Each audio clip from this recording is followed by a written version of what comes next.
Okay, Georgia's going to play for the national championship. Obviously, everyone knows at this stage against Texas Christian, the Horned Frogs, on Monday, and the line has come out for this game. It came out a little bit earlier on Sunday, but we've just been so busy. It's the first really reaction that I've had to this game and the line, and it's ticked down a little bit, which I don't think is a surprise. It's at 13 right now, basically two touchdowns. It came down from 14, 14 and a half, kind of nestling in there.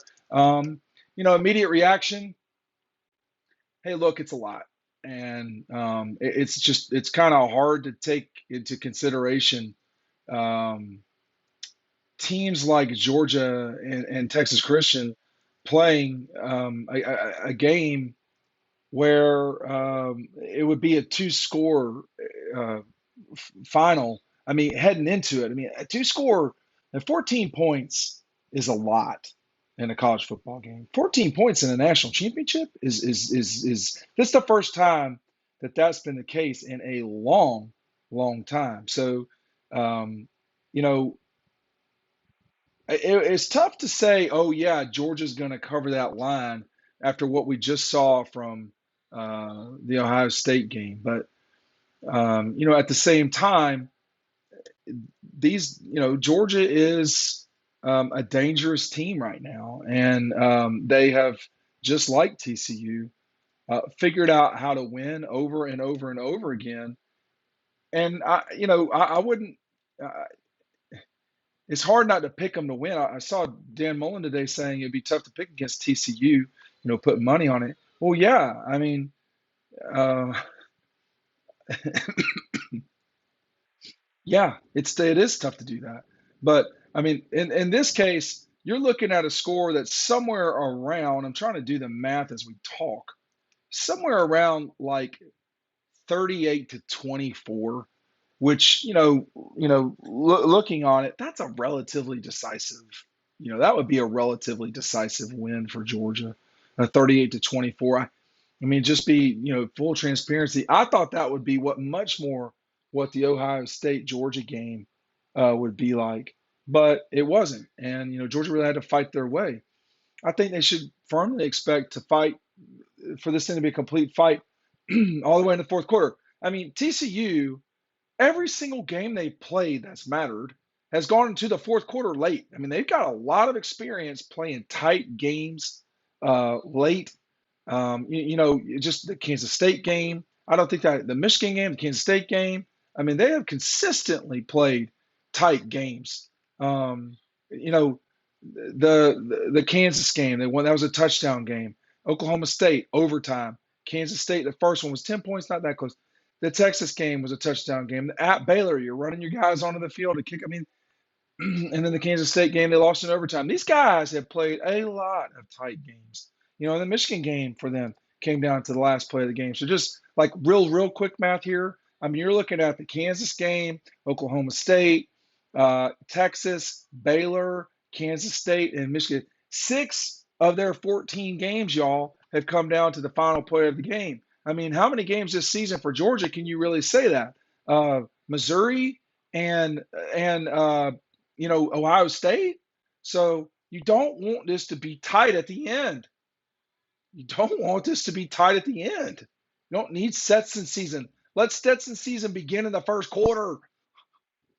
It's going to be tough. I mean, I'm just saying.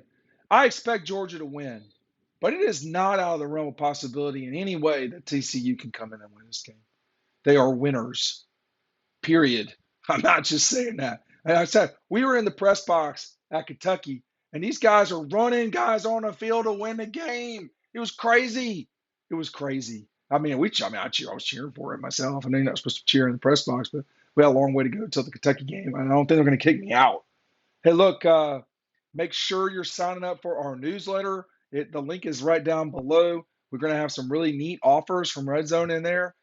Our friends at Red Zone have already told me that they're going to have stuff ready Tuesday morning if Georgia handles the Horned Frogs. So no pressure, Kirby Stetson, everybody else, and Jalen Carter, Keeley. I mean, there's going to be stuff there, but they got to handle the business in order for Scott and Mindy to welcome you into, to take advantage of these great deals. That's on Clayton Street, downtown in Athens.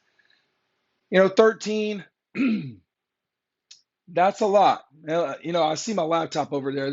I don't edit, so I'm sorry, but I am going to take a look because I keep track of this stuff, y'all, in a very, serious way. And Georgia just doesn't lose a lot of games.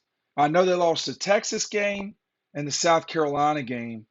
Um, they just don't lose a lot in these situations. They don't lose a lot when they're 4-point favorites, like Ohio State game. But let me just look real quick before I completely lose my voice today. I think I'm hanging in there, and I started screaming on this video, which is the one went out and ran a little bit, trying to get out there and compete, make sure I'm not half dead. Um, okay, so Georgia has played since 2011, excuse me, since 2010. They have played. We're just going to go 13, a 13-point line or higher. They have played. Now some of these are kind of just like it's not a great example, but because including a 30-point line, that's not really that's not what this is. This is exactly a two touchdown line. It's not less than that. It's not more than that. I mean, it's that. But I do want to kind of dive into this because it is important to understand. They have lost in those situations three times since 2010. That was the Texas game and the Sugar Bowl, the Vanderbilt game in Kirby's first season, the South Carolina game in 2019 with Will Muschamp, and that's it. So the other 83 games Georgia has gone into it with, they've won. So I'm sorry, I misspoke. So they've gone into it 83 times and lost three times. So those are not all the same though, right? I mean, let's just focus in on, kind of 17 points or fewer as a favorite. You're still looking at being 27-7 overall. Excuse me, 27-2 overall in those moments. You just don't want this to be the Texas game, you know. Let me just rant about that real quick. The Texas game is a game I think Kirby learned the most about being a coach. Excuse me, a program manager, a leader of men. And I am skeptical that Georgia will make the same mistakes in this game as they did in that game. It's just completely different, you know, games. That they're both from the Lone Star State doesn't mean that the same outcome will happen. But you know, it's also shocking, by the way, that TCU is the first team from Texas in the college football era to play college football playoff era to play the national championship. I mean, all this stuff about Jimbo. You have the power of Texas. The Horns, and it's the Frogs that are there. So um,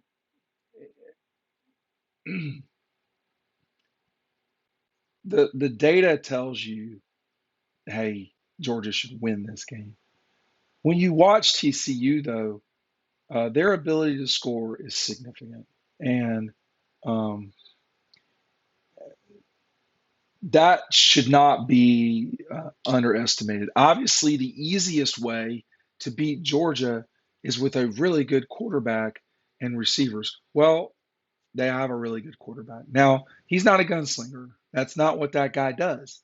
But he can hurt you with his feet, and that's challenging too. I mean, and what made Stroud so good against Georgia was his effectiveness with his feet, because Georgia, then you got to deal with that. That's really hard to do when the guy is really gifted as a thrower.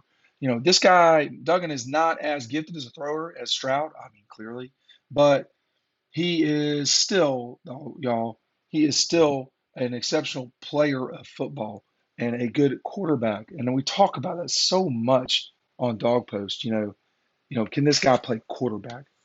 So TCU really benefited and did a great job with the turnovers against Michigan. Um, and It is not often that you see favorites lose in the same day. We almost saw that on Saturday night. It is not common that you see near touchdown favorites lose in the same day. Um, it is not common that you see a team that is a 13-point dog win. It can happen. It can happen. And it could happen Saturday.